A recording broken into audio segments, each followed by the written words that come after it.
The pain rolled over her in waves, especially when air whistled through her mouth. She'd never lost a tooth before. Her mouth felt curiously empty. Where had it fallen out? Had they found it? Could they use it to track her? She wouldn't have thought so, but pain was fogging her mind. She shook her head as if to banish the thought, but the movement touched off more throbbing. She tried to breathe through her nose. She brushed her fingers along her jaw. The last time she'd looked in a mirror, she hadn't recognized herself. She was glad she didn't have one now.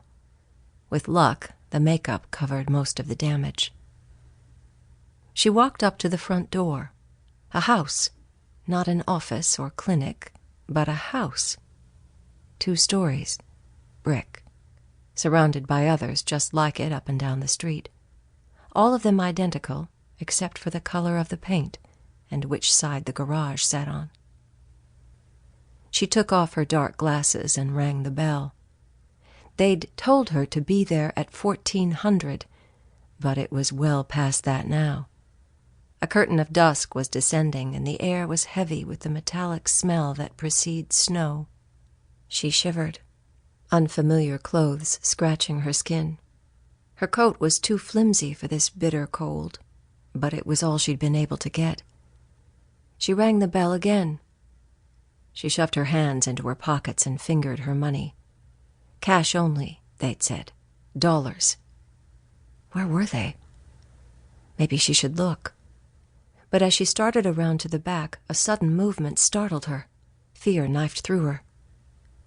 It was just a bare branch swaying in the wind.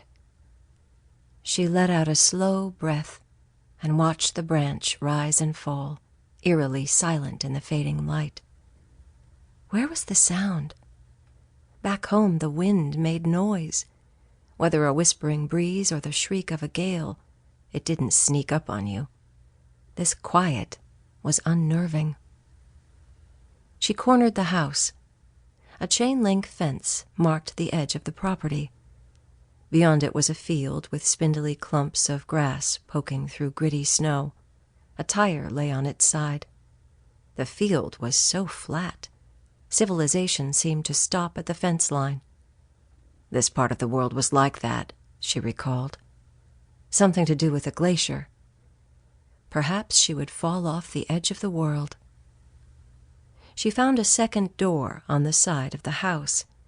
She pressed her face against the glass, but a window shade blocked her view. She shifted her feet. In the thin, flat shoes she was wearing, her toes were already numb. She looked around. No movement, no sound, nothing to indicate a human presence. She grabbed the doorknob and turned. The door opened easily, and a gust of warm air blew over her. She slipped inside, squeezing her eyes shut in pleasure. She might never have felt anything this good. It was a plain but clean room. Wood paneling on 3 walls, a white linoleum floor flecked with brown. 2 chairs sat beside a low table. She took off her glasses and sank into a chair, kneading her fingers. She glanced down at her wrist to check the time, momentarily forgetting she'd lost her watch. Without the thick leather band, her tattoo was plainly visible. Looking up, she saw that the 4th wall, the one that wasn't paneled, was marred by a thick crack that snaked from floor to ceiling. It reminded her of the winding creek near her grandparents' home.